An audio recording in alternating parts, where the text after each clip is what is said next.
yang membangunkan ibu, yang menyuruh ibu baca Quran, yang mengingatkan ibu pakai jilbab, tudung labuh, baju panjang, yang mengingatkan ibu mesti ikut pengajian, mestinya bapak itu. Tapi karena takdir bapak itu Fir'aun, maka dalam hadis ada itu disebutkan imra'atun aiqazat zawjaha, seorang perempuan yang membangunkan suaminya untuk solat subuh, maka dia juga mendapatkan pahala seperti suami yang membangunkan istrinya solat subuh.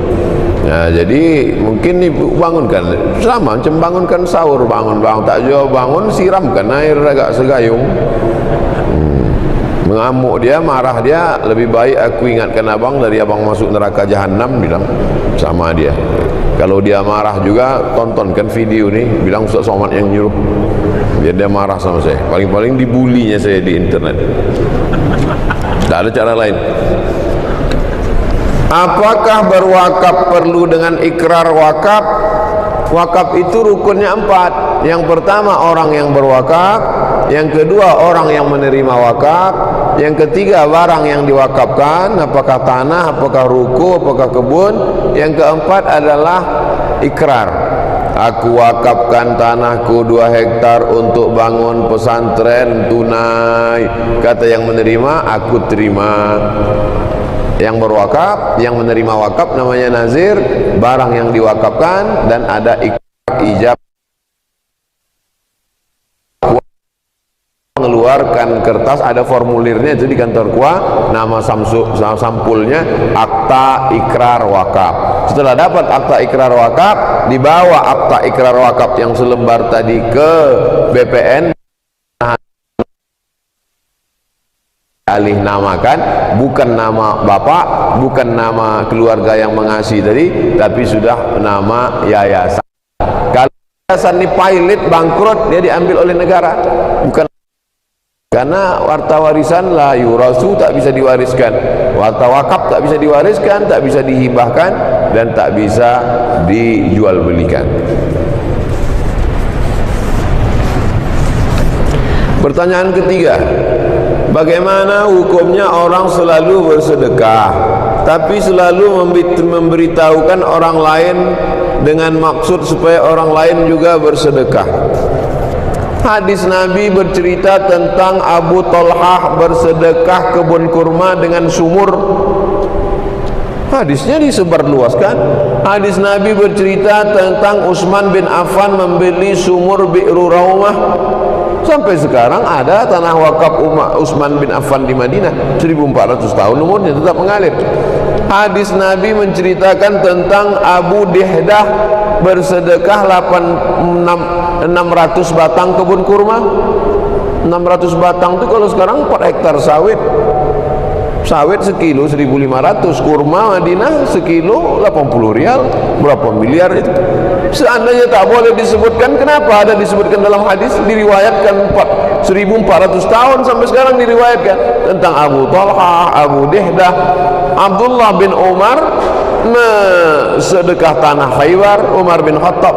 Jadi menyebutkan sedekah dengan tujuan motivasi, tapi luruskan niat, betulkan hati.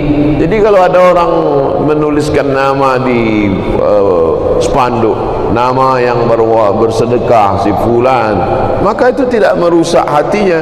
Tapi katanya ada Pak Ustaz, tasaddaqat yaminu hatta la ta'lamu shimalu ma anfaqat yaminu.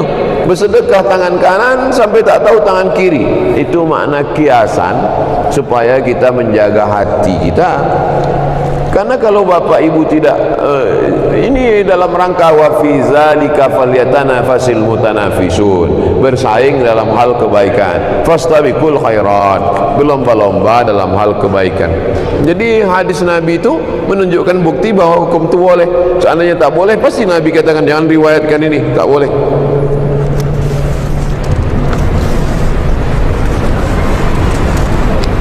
Pertanyaan kelima, bagaimana cara suami berhenti main game online?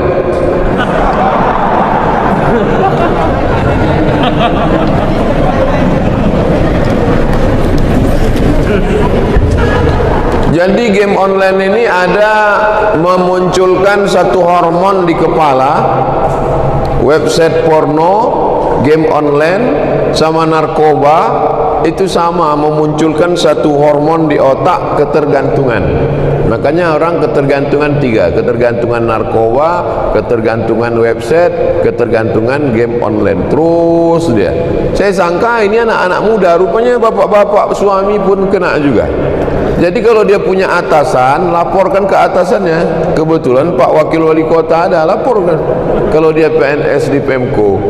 Kalau dia anggota masyarakat, ada nenek mama, ada tokoh adat, sampaikan supaya dinasehati dia. Karena manusia ini pasti ada orang yang didengarnya cakapnya, entah pakciknya, entah kakeknya, entah opungnya, entah makciknya, supaya masuk cerat cakap ke dia.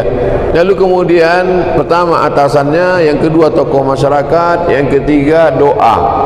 Doa silahul mukmin, berdoa ibu bangun malam, solat sunat hajat, usolli sunnatal hajat rakaataini, hajatnya supaya laki ini berhenti main game online. Yang keempat ruqyah, di ruqyah dia, mana tahu masuk jin game online ke otaknya. Enggak. Di ruqyah. Karena di Pekanbaru dulu ada yang mengasih tahu saya ini Ustaz Saifullah, ketua Asosiasi Ruqyah Indonesia Provinsi Riau. Jadi setelah di ruqyah orang ini kena LGBT, di ruqyah sembuh. Rupanya yang masuk itu jin LGBT. Jadi jin ini banyak juga cabang-cabangnya. Mungkin ada jin game online masuk. Ini di ruqyah. Itu sajalah 4 cara tuh. Coba dulu 4 cara. Tak juga selesai 4 cara, jembatan Barelang ada. Tepi laut ini Batam nih. Pertanyaan ke-6, sunnah apa atau amalan apa yang paling baik dilakukan di masa pandemi ini Pak Ustaz? Wa ma kana Allahu liyu'adzibahum wa anta fihim. Allah tidak akan mengazab kamu kalau Muhammad sallallahu alaihi wasallam ada di tengah kamu. Tak akan turun azab kalau ada Muhammad di tengah kita. Ada Muhammad di tengah kita? Tak ada. Tapi menghadirkan Nabi Muhammad SAW, menghubungkan kontak kita dengan Nabi Muhammad ada. Apa itu? Solawat. Allahumma salli ala sayyidina Muhammad ala Muhammad. Jadi yang afdal ketika ada wabah adalah dengan memperbanyak solawat. Allahumma salli ala sayyidina Muhammad wa ala ali sayyidina Muhammad. Allahumma salli ala sayyidina Muhammad wa ala ali sayyidina Muhammad. Allahumma salli ala sayyidina Muhammad wa ala ali sayyidina Muhammad. Yang kedua, wa ma kana Allahu mu'adzibahum wa hum yastaghfirun. Allah tak akan menurunkan azab selama kamu masih mau beristighfar. Astaghfirullahalazim, astaghfirullahalazim, astaghfirullahalazim. Seelok-eloknya sayyidul istighfar. Allahumma anta rabbi la ilaha illa anta khalaqtani wa ana 'abduka wa ana 'ala 'ahdika wa 'adika mastata'tu. A'udzubika min syarri ma sana'tu, abu laka bi ni'matika 'alayya wa abu bi dhanbi faghfir li fa innahu la yaghfiru dzunuba illa anta. Jadi kalau ada di antara Bapak Ibu yang mengamalkan istighfar sehari 100 kali atau 1000 kali, bagus. Solawat 100 kali atau 1000 kali, bagus. Itu dalilnya terkait dengan azab seperti yang saya bacakan tadi. Pertanyaan ke-7, kenapa manusia akhir-akhir ini sangat beringas seperti kisah yang terjadi sama Syekh Ali Jabir? Cerita orang gila ini kan dari dulu. Jadi cerita orang gila ini dari dulu. Cuman gila baru fokus mencari ustadz aja itu baru sekarang. Nah, kalau dulu tuh gilanya gila tak fokus gitu, membunuh orang semua dibunuh. Sekarang ini lebih apa dia? Lebih konsentrasi nampaknya. Yang dibunuhnya itu imam masjid, ustadz, imam masjid Al-Falah Pekanbaru ditikam sedang baca doa, itu gila juga. Kemudian yang terakhir di Palembang yang baca sholat subuh itu gila juga. Tapi anehnya kalau dia menikam pejabat radikal, itu. Jadi memang zaman fitnah ini luar biasa. Kita jaga keluarga, kita jaga masyarakat, kita jaga jamaah. Insya Allah Allah selamatkan kita. Karena kalau kita saling tolong menolong, maka insya Allah kalau kita kuat orang segan. Tapi kalau kita lemah, orang akan sepele meremeh-temehkan kita. Pertanyaan ke-8, Rasulullah SAW katakan umatku akan terpecah jadi 73 golongan. Yang satu selamat. Tolong Ustaz jelaskan kira-kira kelompok yang selamat itu yang mana Pak Ustaz? Yang selamat itu mana? Kita nih yang selamat nih. Kita nih yang selamat. Dalilnya Pak Ustaz? Iftaraqatil yahud ala ihda wa sab'ina firqah. Yahudi terpecah 71. Waftaraqatin nasara ala thintai wa sab'ina firqah. Nasrani terpecah 72. Waftaraqat ummati thalatha wa sab'ina firqah. Sedangkan umatku akan terpecah salas wa sab'in firqah, 73. 71, 72, 73 itu setelah dihitung ternyata bukan angka nominal. Karena setelah dihitung sekte-sekte dalam Yahudi lebih 71. Dan mazhab-mazhab sekte-sekte dalam Nasrani lebih 72. Jadi ternyata 71, 72, 73 itu bukan angka nominal, tapi menunjukkan Yahudi banyak, Nasrani banyak, umat Islam lebih banyak. Oleh sebab itu maka kata sahabat, siapa yang selamat ya Rasulullah? Ma ana alaihi wa ashabi. Yang ikut aku dan sahabat-sahabatku itulah yang selamat. Nabi sholat berjamaah, kita ikut. Nabi puasa sunat, puasa wajib, kita ikut. Nabi melaksanakan bayar zakat, kita ikut. Nabi melaksanakan haji umrah, kita ikut. Nabi meninggalkan perbuatan yang mungkar, kita ikut.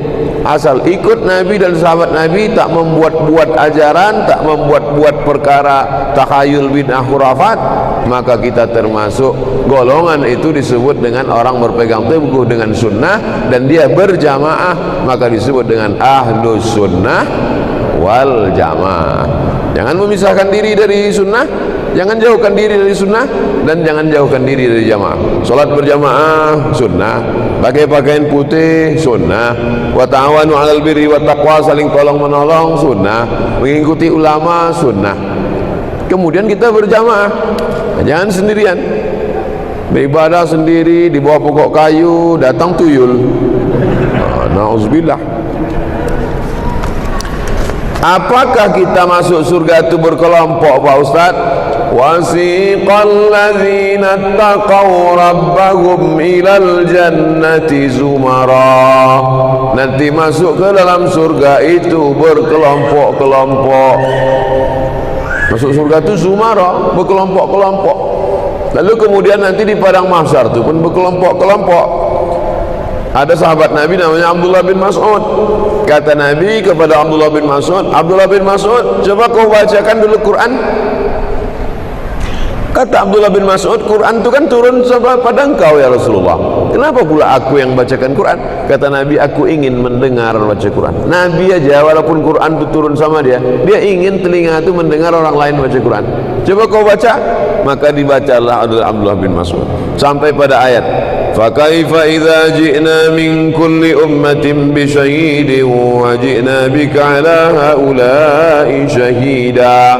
Nanti pada hari akhirat semua orang datang berkelompok-kelompok, dan kita insyaallah diakui ikut kelompok Nabi Muhammad sallallahu alaihi wasallam. Wajina bika ala haula'i syahida. Setiap kelompok itu ada saksinya satu orang, dan engkau Muhammad SAW diangkat menjadi saksi atas semua kelompok-kelompok itu. Itu maka kita lebih dulu masuk surga daripada umat Nabi Musa dan umat yang lain. Umat Nabi Musa, umat Nabi Ibrahim, umat Nabi Isa, umat Nabi Nuh. Walaupun kita yang terakhir, walaupun badan kita paling pendek, walaupun umur kita paling sedikit, walaupun amal kita paling sedikit, tapi kita lebih dulu karena kita adalah umat dari dia yang bersaksi di atas semua kelompok itu, yaitu Muhammad sallallahu alaihi wasallam. Faman raghiba an sunnati falaysa minni. Siapa yang tak mengikut sunnah-sunnahku, dia bukan kelompokku. Yang satu ini puasa terus tak pernah makan. Yang satu ini tahajud terus tak pernah tidur. Yang satu ini kata dia kalau punya anak nanti anak itu hanya akan melalaikan dia, maka dia tak mau nikah dan tak mau punya anak. Ini tiga orang didengar oleh Nabi. Apa kata Nabi? Ana akhsyakum wa atqakum. Aku lebih takut pada Allah daripada kalian bertiga ni. Asumu, aku berpuasa, wa uftir, tapi aku juga makan. Itu maka tak boleh puasa wisol. Puasa wisol itu puasa dari pagi tadi sampai azan maghrib, tak mau minum, bersambung sampai besok, tak boleh. Puasa tapi silakan makan. Lalu kemudian aku tidur, kata Nabi, aku tahajud malam tapi aku juga tidur. Tak boleh tahajud dari mulai isya sampai subuh tak tidur. Wa atazawwajun nisa, dan aku punya anak, punya istri, kata Nabi. Faman raghiba an sunnati, siapa yang tak ikut sunnahku, falaysa minni, tak masuk dalam kelompokku. Maka kita insyaAllah semuanya masuk dalam kelompok Nabi Muhammad SAW. Nah, kalau dah masuk kita dalam kelompok Nabi Muhammad itu karena ikut sunnah, siapakah yang paling dekat di antara kita ini dengan Nabi? Aqrabu majlisan, yang paling dekat dengan Nabi. Aksaruhum sholatan, orang yang paling banyak bersolawat. Makanya orang kita kalau jumpa orang, Allahumma sholli ala sayyidina Muhammad, waktu mengayun anak, sallallahu ala Muhammad sallallahu alaihi wasallam, sampai mencuci daging ayam, mencuci kambing dulu diajarkan sama orang tua. Nanti kau sekolah jauh, nanti mana tahu kau tinggal tadi mana, masak sendiri, nanti dah mencuci ini kau siram pakai selawat. Baju ini dibilas, jangan baju tak dibilas bercampur dengan najis dalam. Waktu menyiram bilas itu selawat. Kenapa lah orang tua ini mengajarkan selawat? Karena kalau sudah masuk dalam kelompok Nabi Muhammad, yang paling dekat dengan dia adalah yang paling banyak berselawat. Oleh sebab itu banyak-banyak selawat. Allah, orang bercerita tak tentu arah. Orang kalau sudah bercerita ni semua dia bahas. Dari mulai sekjen PBB sampai tutup pentil pesawat, bisa pula semua dibahas. Apa lagi kita ikut itu? Bagus kita berselawat. Allahumma sholli ala sayyidina Muhammad wa ala ali sayyidina Muhammad. Allahumma sholli ala sayyidina Muhammad wa ala ali sayyidina Muhammad. Man shalla alaihi salatan, siapa yang berselawat kepada aku satu kali, sallallahu alaihi biha asyra, dibalas Allah 10 kebaikan. Wa hutan anhu asyara sayiat, ditutupi 10 kesalahan. Wa rufi'at lahu asyara darajat, dinaikkan 10 tingkatan. Allahumma sholli ala sayyidina Muhammad wa ala ali sayyidina Muhammad. Allahumma sholli ala sayyidina Muhammad. Tidak ada amal yang tidak pakai salawat. Majlis kalau tak ada salawat, majlis itu menjadi anta najifah, majlis bangkai busuk berbau. Maka semua bersalawat. Ketua masjid bersalawat, Pak Wakil Wali Kota bersalawat, protokol bersalawat. Salat kalau tak ada salawat batal salat. At-tahiyatul mubarakatuh salawatut thayyibatullillah. Assalamu alayka ayyuhan nabiy wa rahmatullahi wa barakatuh. Wassalamu alayna wa ala ibadillahi shalihin. Asyhadu an la ilaha illallah, asyhadu anna Muhammadar Rasulullah. Berbunyi handphone, ting ting, assalamualaikum warahmatullahi. Batal salat. Doa subuh, Allahumma hdina fiman hadait, wa afina fiman afait, wa tawallana fiman tawallait, wa barik lana fima atait, wa qina birahmatika syarra ma qadait, fa innaka taqdi wa la yuqda alayk, wa innahu la yadhillu man walait, wa la yu'izzu man adait, tabarakta rabbana wa ta'alait, falakal hamdu ala ma qadait, nastaghfiruka wa natubu ilaik. Tetap ditutup dengan selawat. Wa sallallahu ala sayyidina Muhammadin nabiyil ummi wa ala alihi wa sahbihi wa baraka wa sallam. Imam kita waktu isya tadi salawat dulu. Allahumma salli ala sayyidina Muhammadin fil awwalina wal akhirin. Saya selalu selesai salat doa salawat. Allahumma salli ala sayyidina Muhammadin salatan, ya Allah salawat untuk Nabi Muhammad sallallahu alaihi wasallam, salatan tunjina biha min jamil ahwali wal afat. Dengan salawat itu selamatlah kami dari segala malapetaka, bencana dan musibah. Wa taqdi lana biha jami'al hajat. Dengan salawat itu tunaikanlah segala hajat kami, hajat dunia, hajat akhirat, hajat anak cucu kami. Wa tutahhiruna biha min jami'is sayyiat. Dengan salawat itu sucikan kami dari segala silap, salah dan dosa. Wa tuballighuna biha aqsal ghayat. Dengan salawat itu tunaikanlah segala niat kami, aqsal ghayat, cita-cita tertinggi kami. Wa tarfa'una biha indaka 'ala darajat. Dengan salawat itu angkatlah kami a'la darajat, derajat yang paling tinggi. Wa tuballighuna biha aqsal ghayat min jami'il khairat. sampaikan segala khairat kebaikan fil hayati ketika hidup, wa ba'dal mamat maupun sesudah mati. Mamat itu artinya mati, makanya panggil mamat. Siapa nama ayah kau? Mamat, mati. Inna salati wa mamati wa mahyaya wa mamati. Yang selama ini dipanggil mamat robah jadi mahya. Mahya, hidup dia balik, hidup dia balik. Min jamil khairati min ayati wa ba'dal mamat innaka sami'un qaribun mujibud da'wat wa ya qadiyal hajat. Dengan selawat. Banyak orang salah sangka, disangkanya berselawat itu mendoakan Nabi Muhammad. Mana pula kita mendoakan Nabi Muhammad? Inilah orang yang bodoh bin bahlul bin bongak bin tolol. Salawat itu bukan mendoakan Nabi Muhammad. Nabi tak perlu doa engkau. Kita bersalawat itu bukan untuk Nabi, tapi untuk kita. 10 kebaikan, 10 dosa dihapuskan, 10 darajat dinaikkan, dekat dengan Nabi Muhammad SAW. Maka banyak-banyak bersolawat. Itulah kaji kita pada malam hari ini. Maka kita doa, Allahumma salli ala Sayyidina Muhammadin salatan tunjina biha min jamil ahwali wal afat wa taqdi lana biha jami'al hajat wa tutahhiruna biha min jami'is sayyiat wa